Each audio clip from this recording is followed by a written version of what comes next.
Il y a 10 ans, j'essayais de perdre du gras, mais j'avais aucune idée par où commencer. Si tu me donnes 30 minutes, je te donne mes 5 leçons qui m'auraient évité pendant 10 ans du yo-yo, des plateaux ou de la frustration par rapport à ma perte de gras. Et j'ai appris ces leçons-là the hard way, donc je me suis planté et j'ai perdu du temps, j'ai perdu de l'argent et je te donne tout ça aujourd'hui pour que tu fasses pas les mêmes erreurs que moi et que tu atteignes tes objectifs de façon beaucoup plus rapidement que moi et surtout que tu les maintiennes dans le temps. Pour ceux qui ne me connaissent pas, mon nom c'est Hugo Cavalier, je suis naturopathe et j'étudie la psychologie et je sors 2 épisodes de podcast par semaine, un le lundi et un le mercredi en lien avec la transformation physique et la psychologie. Comme à l'habitude, toutes les choses que je vais parler aujourd'hui qui ont un lien avec de la science, les références scientifiques vont toujours être dans la description. Donc, première leçon, ce que tu auras, c'est toujours du contrôle. Petite histoire personnelle par rapport à ça, je me rappelle que quand j'étais jeune, j'étais complexé par mon chest. J'étais comme, tu sais, je m'entraînais pas ou j'avais un grand manque de constance avec le gym. Je trouvais qu'il était mou. Puis, plus jeune, j'étais un peu gras. Fait que tu comprends-tu que je sentais que j'avais comme pas vraiment de pec. J'avais comme plus des seins. Puis ça me complexait beaucoup. Puis là, je te parle de ça, j'avais peut-être 16, 17, 18, mettons, dans ces coins-là. Aujourd'hui, je vais avoir 30. Fait que ça fait quand même un bout. Puis, je me disais, je pense que c'est l'estrogène. Je pense que c'est ça, j'ai un trop haut taux d'estrogène. C'est ça qui fait ça, dans le fond. Fait que là, je me rappelle, j'étais allé voir un naturopathe sur la rive sud de Montréal. Puis, il a pris mes pinces parce que là, les pinces, c'était supposé dire si c'était lié, mettons que tu avais un haut pli de chest, c'était comme lié à l'estrogène, puis tout, là, puis je voulais, là. Puis je me rappelle qu'il m'avait pas dit ce que je voulais entendre. Il m'a dit, non, je pense pas, tu sais. Je pense pas que c'est vraiment ça. C'est comme, OK, je pars de là, mais je comment, Chris, c'est pas normal, je pense que c'est ça, tu sais. Plus tard dans mon parcours aussi, j'ai longtemps cru que j'étais trop gras parce que c'était à cause de mon insuline. Je me disais, c'est l'insuline, tu sais, parce que l'insuline, tu sais, ça stocke. Pendant que tu fais ça, tu peux pas brûler du gras, puis tout. Fait que là, je me disais, c'est l'insuline, c'est l'insuline. Tu sais, j'ai gossé longtemps comme ça, même après avoir m'être fait former moi-même. On me disait des choses comme ça que l'insuline pouvait être le coupable. Donc, j'ai longtemps cru ça également. Donc, j'ai longtemps cru que mon problème, c'était hormonal et pas comportemental. Et je passais mon temps à chercher la cause magique qui m'enlevait ma responsabilité. Je croyais vraiment que c'était mes hormones qui expliquaient mon physique, qui expliquaient mon chest mou, qui expliquaient pourquoi je perdais pas de gras. C'était l'insuline, c'était les glucides. C'était pas mes comportements. C'était vraiment juste quelque chose qui me tombait dessus, l'estrogène. Je faisais chauffer mes plats dans le micro-ondes. C'était ça, tu sais. Jusqu'à ce que je me mette à regarder ce que la science dit, que pour perdre du gras, ben, ça prend un déficit calorique. Point final. Peu importe ce que tu peux croire sur tes hormones. Et oui, tes hormones peuvent influencer le déficit calorique. Ça reste quand même bien que ça va prendre un déficit calorique. Puis pour mon chest mou, ça prenait de l'effort au gym, de l'échec musculaire, de la progression de charge et de la constance. Et donc, c'est là que j'ai vraiment réalisé que c'était juste une question de comportement, mon affaire. Je l'ai dit, j'étais pas très, très constant au gym, puis je me donnais pas tant que ça. C'était un... Plus jeune, là, je vous dis, là, mon euro de 6 fort, il paraissait sur un moyen temps. Et que je me donnais pas au gym. Et que je me donnais pas. Mais quand j'ai pris conscience de ça, je me disais, il faudrait peut-être plus que je me pousse. Et là, ben, j'ai commencé à plus me donner au gym, à aller à l'échec musculaire, à progresser sur mes charges, à y aller 4 fois semaine de façon constante. Et guess what? Aujourd'hui, mon chest, c'est ma partie préférée de mon corps. C'est la partie la plus développée. Et donc, regardons ça, j'avais pas trop d'estrogène. J'avais rien qui pas et bon comportement. Est-ce que je dis que c'est jamais un problème d'estrogène? Non. Ça peut quand même l'être. C'est juste que t'as pas de contrôle là-dessus ou tu as un contrôle sur le fait qu'il y a peut-être un peu trop d'estrogène. Sure thing. Mais un moment donné, vous avez beaucoup plus de contrôle que ce que vous vous donnez. Et c'était la même chose au niveau des déficits caloriques. Ah non, je perds pas de crosse, ça doit être mon insuline. Ah ouais. Je m'achète une Garmin, je check mes steps, je suis en bas de 5000. Ah. Mais c'était sûrement ton insuline, Hugo. Qu'est-ce que j'ai fait après? Je me suis mis à faire 7000 steps au minimum. J'ai perdu du gras. Pourquoi? Parce que j'avais un foutu déficit calorique. Fait que c'était pas vraiment mon insuline. Puis tout ça, là, je l'ai fait dans mon déficit calorique en mangeant beaucoup de glucides. OK? Donc, mon insuline n'avait pas vraiment rapport à ça. Donc, la leçon numéro 1 que j'ai pour toi, c'est focus sur ce que tu peux contrôler. Fais-le bien, fais-le de façon constante. Et oui, il y a des facteurs externes qui peuvent influencer un peu, mais jamais pour t'enlever 100% de ton contrôle. Les agents externes comme les hormones, surtout les hormones, peuvent devenir des stratégies d'évitement. C'est exactement ce que je faisais là. C'était en partie de l'évitement, en partie un manque de connaissances. Les deux. Ça faisait l'affaire à mon cerveau sur un instant, par exemple, que je me dise, c'est pas parce que je me donne pas assez au gym et que je suis pas constant, c'est parce qu'il y a de l'estrogène, c'est pour ça. Ça faisait l'affaire, mon cerveau, là. Ça faisait l'affaire, mon cerveau, de dire, c'est l'insuline. C'est pas parce que tu bouges pas assez, c'est pas parce que tu manges trop de je sais pas quoi, c'est parce que c'est ça. Ça déresponsabilise beaucoup. Ça, c'est entre autres une stratégie d'évitement. Fait que, si vous voulez y arriver, vous avez du contrôle. Même si oui, les hormones ont un certain impact, at some point, sur le déficit calorique, si on pense à la thyroïde, mettons. Ça impacte le déficit calorique, oui, mais tu peux y arriver quand même avec ce que tu peux contrôler, et ça, on appelle ça tes comportements. Deuxième leçon, donne-moi ton nombre de pas et je te dirai pourquoi ça ne bouge pas. Comme j'ai dit juste auparavant, j'ai jamais tracké mes steps avant 2018-2019 où je me suis acheté une Garmin que j'ai encore. Ça t'offre longtemps, ces affaires-là.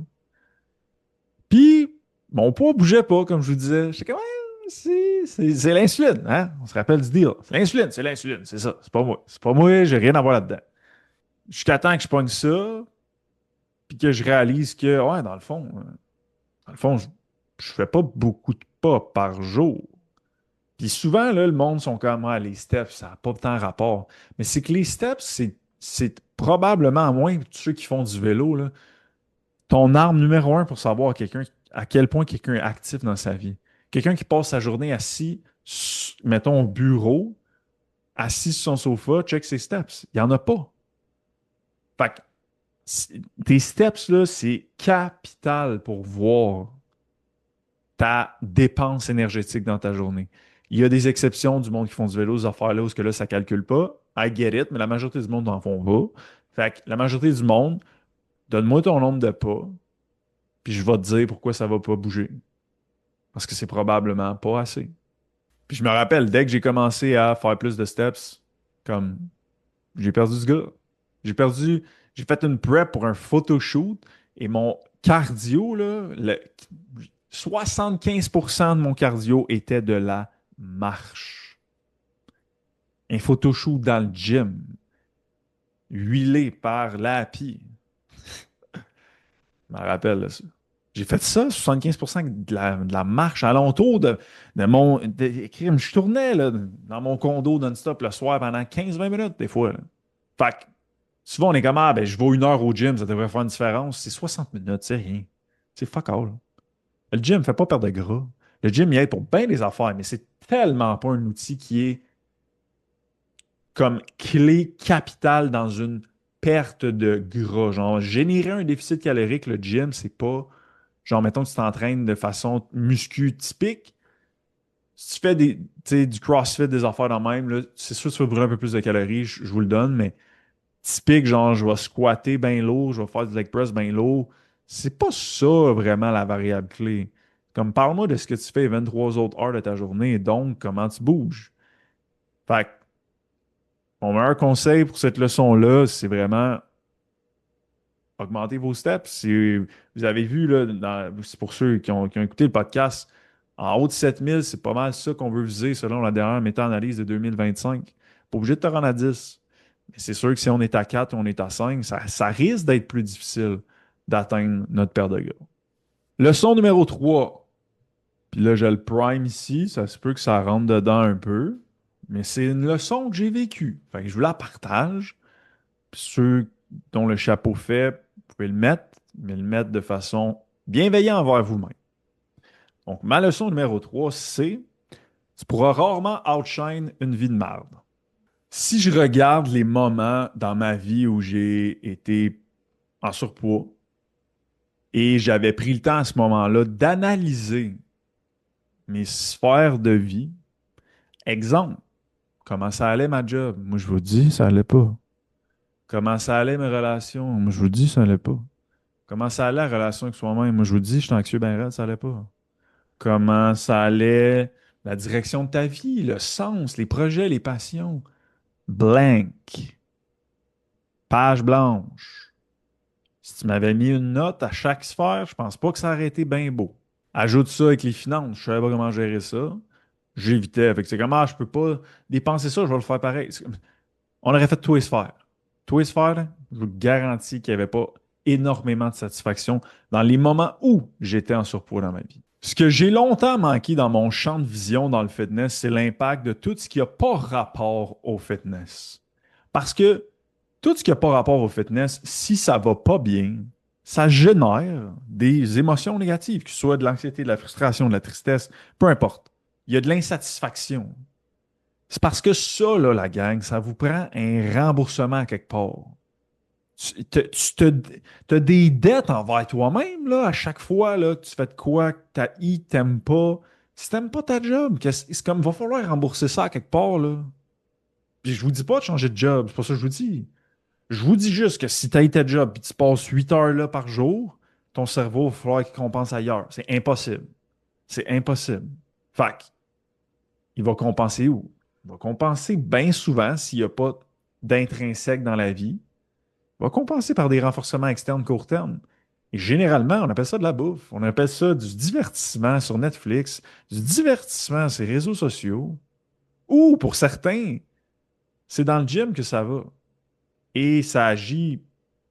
Le physique devient notre arme pour aller chercher nos renforcements externes court terme, qui est possiblement les yeux des autres. C'est ça mon point, c'est qu'on va jamais pouvoir outshine une vie de marge. Je sais que c'est un peu intense, mais c'est ça pareil. Si on est insatisfait, c'est sûr et certain que ça va venir cochonner ce qu'on essaie de faire dans le monde du fitness. Ou, pour certains, ça peut devenir, comme j'ai dit, une stratégie pour échapper à notre vie. Et c'est ce genre de pattern-là qui crée ce qu'on appelle des passions obsessives.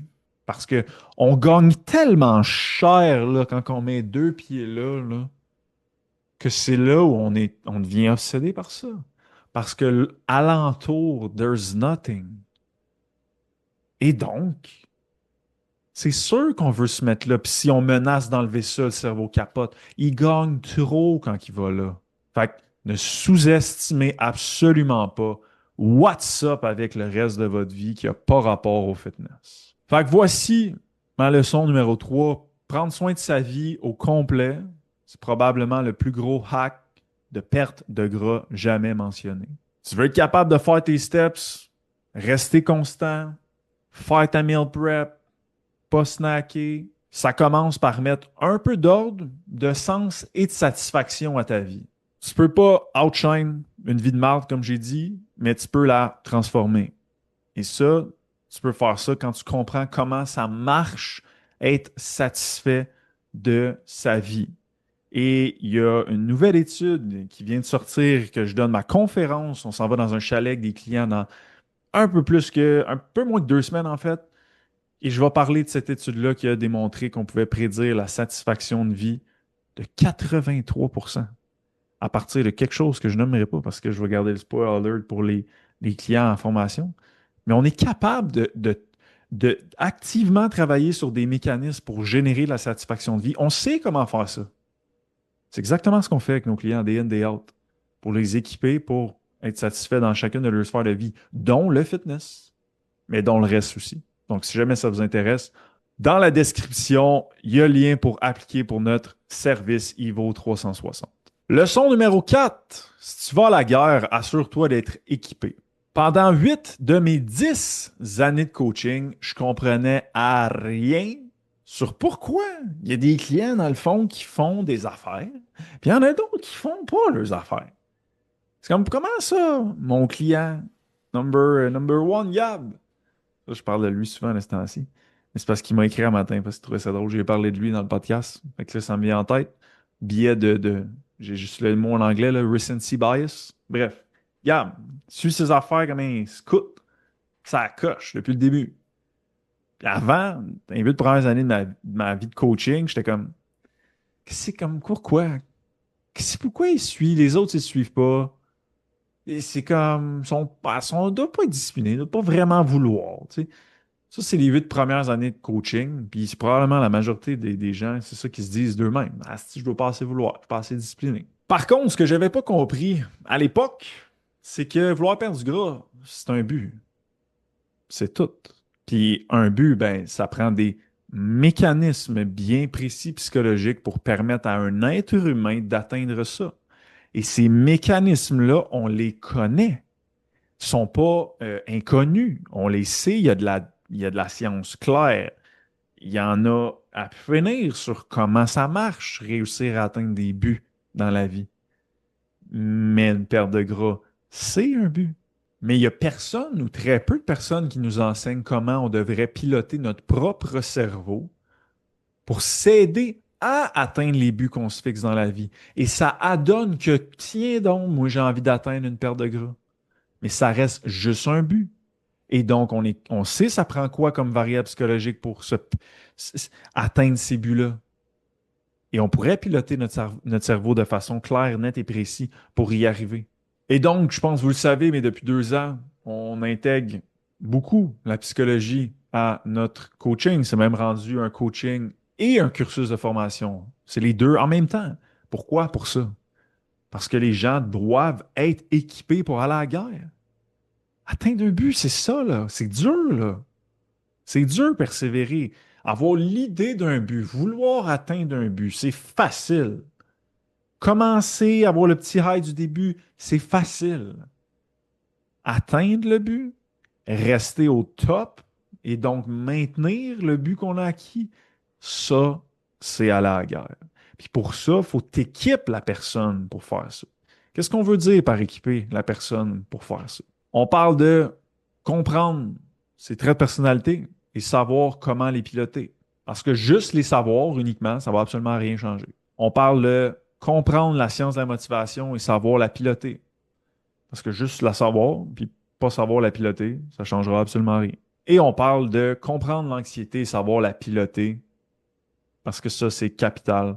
Je vous dirais que 80% de pourquoi on a de la difficulté à faire certaines actions, c'est souvent relié à de l'anxiété.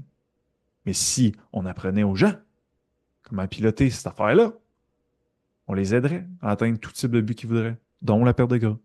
Donc, leçon, tu veux aller là, perdre du gras, c'est comme à la guerre, c'est un but comme un autre. Tu peux t'équiper par ça pour aller vers ça, puis on sait comment équiper quelqu'un pour ça. Pas on, nous, mais les humains. We know that. La science le sait.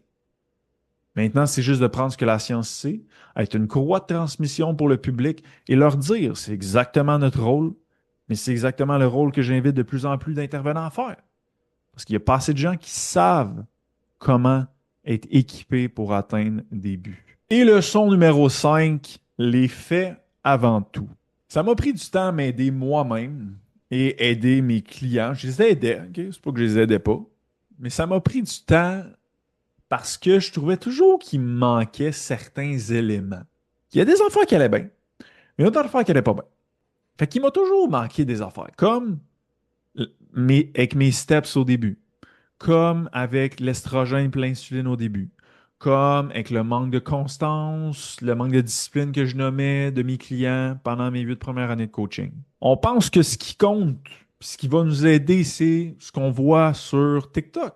Ce que le Journal de Montréal dit et leur chronique sur la nutrition, sur l'entraînement. On pense que ce qui compte, c'est qu'on fasse des efforts, ce qui n'est pas faux.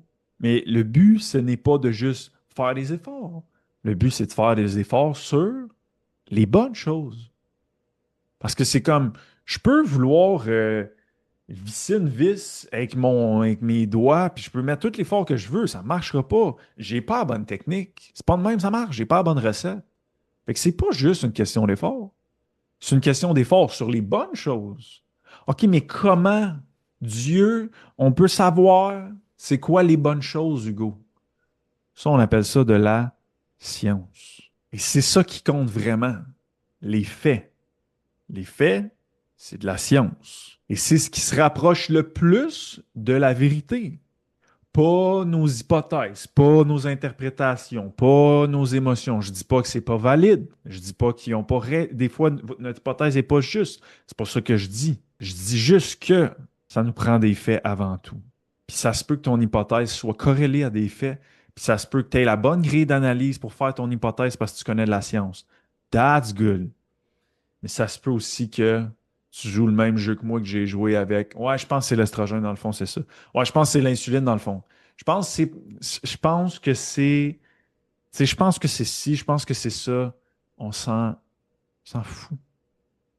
On veut des faits. C'est ça qui nous intéresse, c'est ça qui va nous aider pour de vrai à avancer. Puis ma plus grande erreur de toute ma vie, ça a été d'écouter des gens qui parlent sans avoir de base scientifique. Ça m'a coûté des années de bonheur, ça m'a coûté des années de progression, puis ça a fait perdre bien du temps à mes clients avant qu'on fasse un virage vers la science et surtout avant qu'on fasse un virage vers la psychologie. Quand tu choisis les faits au lieu d'un ressenti que peut-être que si, tu choisis d'arrêter de tourner en rond et tu commences enfin à avoir le pouvoir d'avancer. Et ce que ça fait la science, c'est que ça augmente automatiquement le deuxième besoin de base de la motivation qui s'appelle le sentiment de compétence. Parce que quand on agit basé sur des faits solides et on sait ce qu'on fout 2 secondes, on a la bonne recette. On le sait qu'on va y arriver. Mais quand on ne se base pas sur de la science, we don't know. On va là les yeux fermés et on croise nos doigts. Ça affecte automatiquement le besoin de compétences. Puis après ça, on se demande pourquoi on manque de constance. Pour arrêter de chercher plus loin que revenons au fait. C'est quoi que la science dit? Est-ce que la science est parfaite? Non.